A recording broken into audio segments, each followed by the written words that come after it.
Mesdames et messieurs, bonsoir. Bienvenue dans ce journal sur Tazoudé TV. À la une de ce journal, l'Alliance pour la refondation du Mali présente ce week-end à Ségou, au cours d'un meeting, lancé et installé son mouvement dans cette région du pays. Plus de précisions dans ce journal.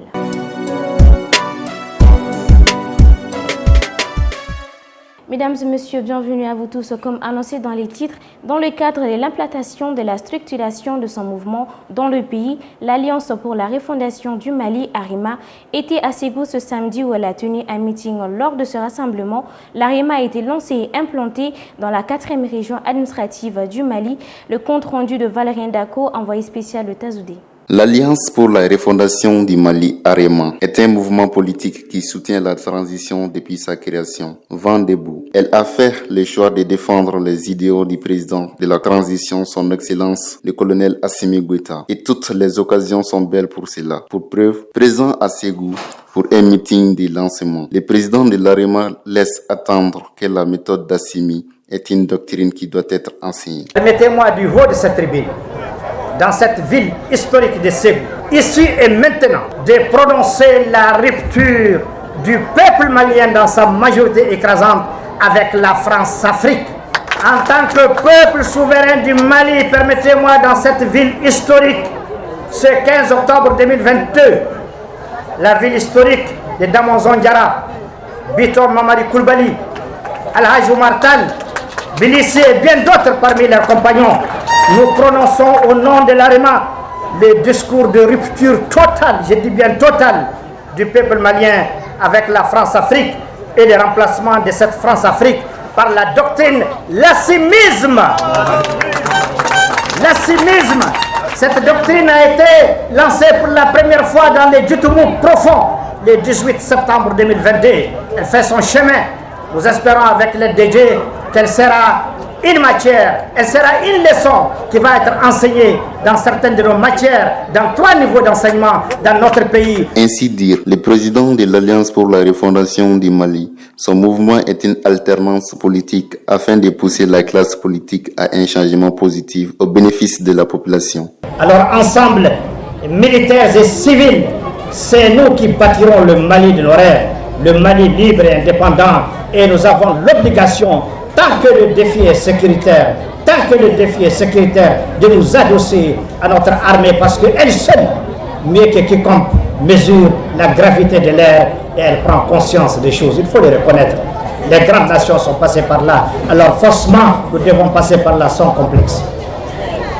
Mesdames et messieurs, l'Alliance pour la refondation du Mali se veut une alternative à une certaine classe politique décriée par une majorité des Maliens. Hélas, nous avons appartenu à cette classe politique dans des contextes, mais nous n'avons pas les complexes de dur qu'effectivement cette classe politique est décriée. Il faut la renouveler.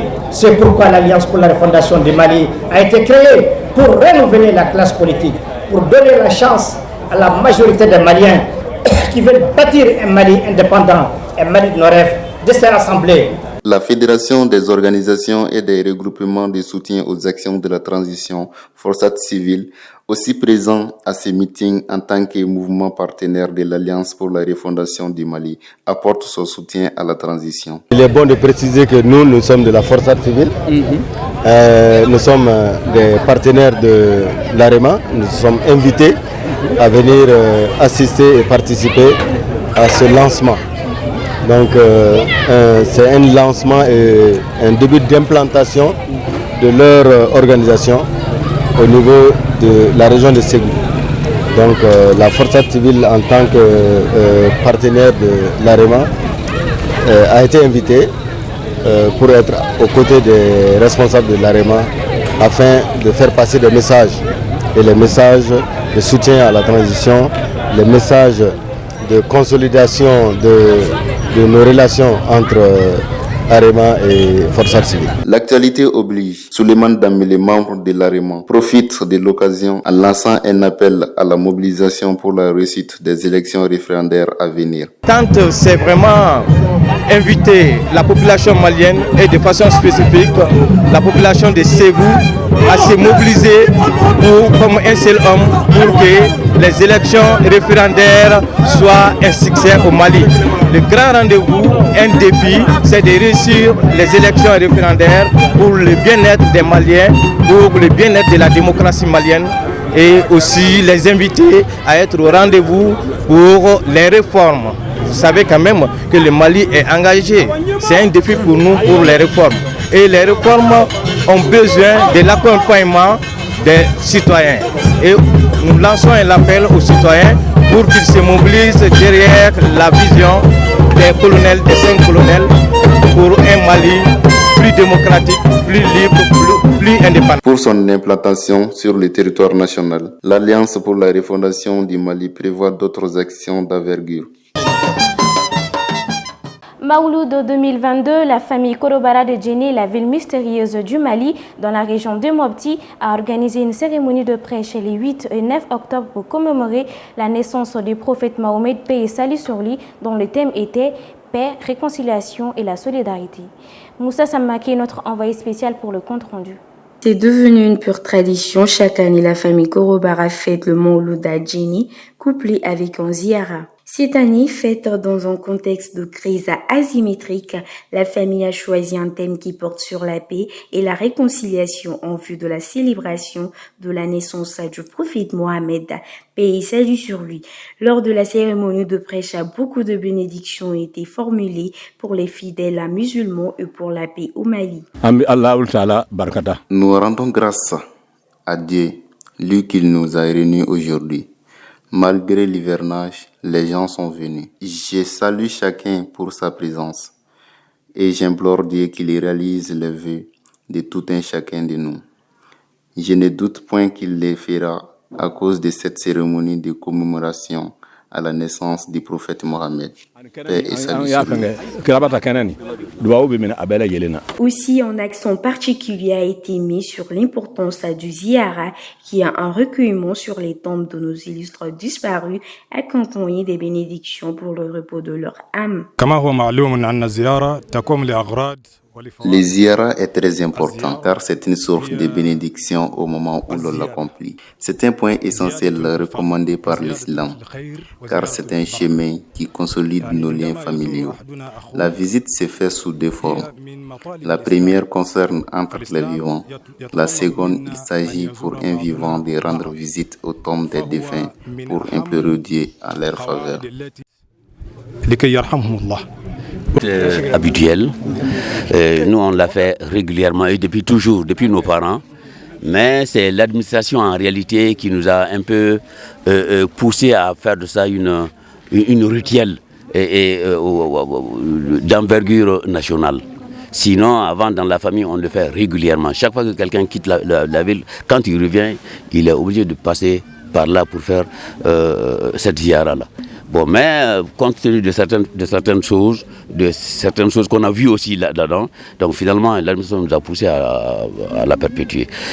Nous remercions tout le monde, vous et tout le public, certains sont là depuis près de 10 ans maintenant, chaque année ils viennent, et que Dieu exauce nos vœux. Des bénédictions faites au nom des participants ont mis fin au prêche de cette édition de la commémoration de la naissance du prophète d'Allah, Mohammed, paix et salut sur lui, considère aujourd'hui par la famille Korobara comme une rituel national.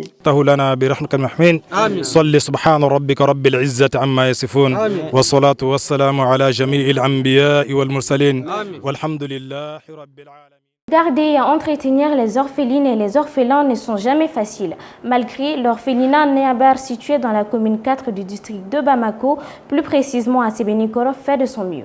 Pour prendre soin de ces petits anges, comment parvient-il à entretenir ces enfants diminués dont certains sont handicapés? La réponse avec Mali Songo, la fondatrice de l'association pour la sauvegarde de l'enfance au Mali. Elle est au micro de Valérien Dakio et Aminata Koumari.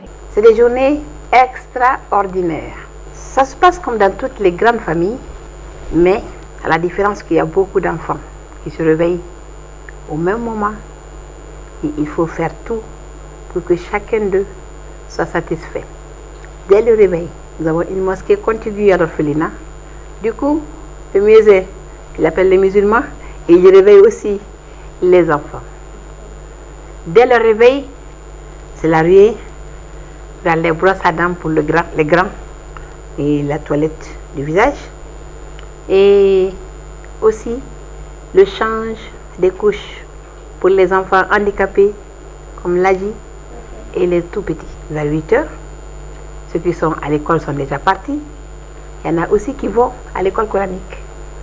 Et les tout petits qui ne vont ni à l'école coranique, ni à l'école, commencent à être pris en charge par l'équipe de la journée qui vient à partir de 7h45, 8h pour passer toute la journée avec eux jusqu'à 16h30. Mesdames et messieurs, à présent, place à la page internationale de ce journal qui nous amène au Burkina Faso avec la désignation du capitaine Ibrahim Traoré comme le président de la transition. En Ouganda, où le président Yoweri Museveni ordonne aux guérisseurs traditionnels de cesser de soigner les malades. Et en France, avec la manifestation contre la vie chère et l'inaction climatique. Au Burkina, le capitaine Ibrahim Traoré, qui a pris le pouvoir par la force il y a 2 semaines, a été désigné président de la transition jusqu'à l'élection présidentielle prévue en juillet 2024. Cette désignation du capitaine Traoré en tant que nouveau chef après l'évincement de Paul-Henri Damiba est entérinée par les assises nationales rassemblant quelques 300 représentants de l'armée, de la police, des organisations coutumières et religieuses, de la société civile, des syndicats, des partis et des déplacés internes, victimes des attaques djihadistes qui frappent le Burkina depuis 2015. Selon la charte de la transition qui fait le capitaine Ibrahim Traoré le chef de l'État, il dirigera le pays pour les 21 mois à venir. En Ouganda, le président Yoweri Museveni a ordonné mercredi aux guérisseurs traditionnels de cesser de soigner les malades afin de stopper la propagation d'Ebola, qui a déjà coûté la vie à 19 personnes dans ces pays pauvres d'Afrique de l'Est. De la même manière, dans un discours télévisé à la nation, il a également ordonné aux responsables de la sécurité d'arrêter toutes les personnes soupçonnées d'avoir contracté la fièvre hémorragique, souvent mortelle, si elles refusent de s'isoler. Ces décisions drastiques sont pour Museveni une façon de couper la chaîne d'expansion de l'épidémie à travers son pays, qui pourra connaître de nombreux cas d'Ebola dans les jours à venir si rien n'est fait.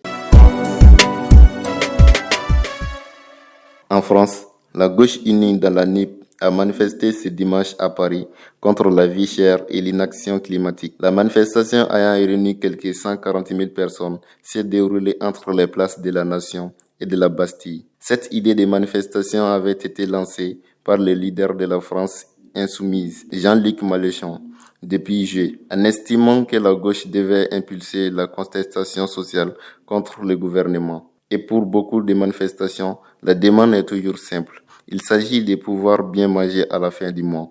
Pour cela, d'autres demandent au gouvernement un effort financier supplémentaire. Mesdames et messieurs, à présent, place à la page « Connais-tu ton pays ?» Le saviez-vous?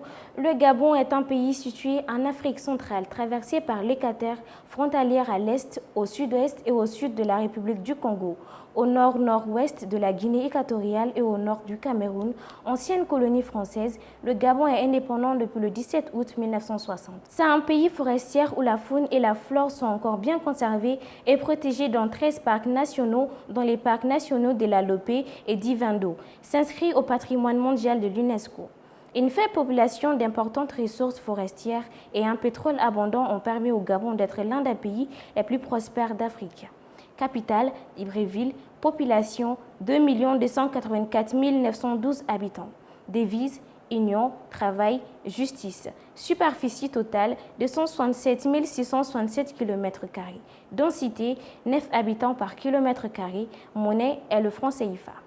Le drapeau du Gabon est le drapeau civil et le pavillon marchand de la République gabonaise. Il est composé des 3 bandes horizontales, vertes, jaune et bleu. Le vert symbolise la forêt équatoriale, le jaune le soleil et le bleu la mer. Elle a été adoptée le 9 août 1960. Ceci met fin à ce journal. Merci de l'avoir suivi. À la prochaine. D'ici là, portez-vous bien et bonne suite de programmes sur TSD TV, la télé autrement.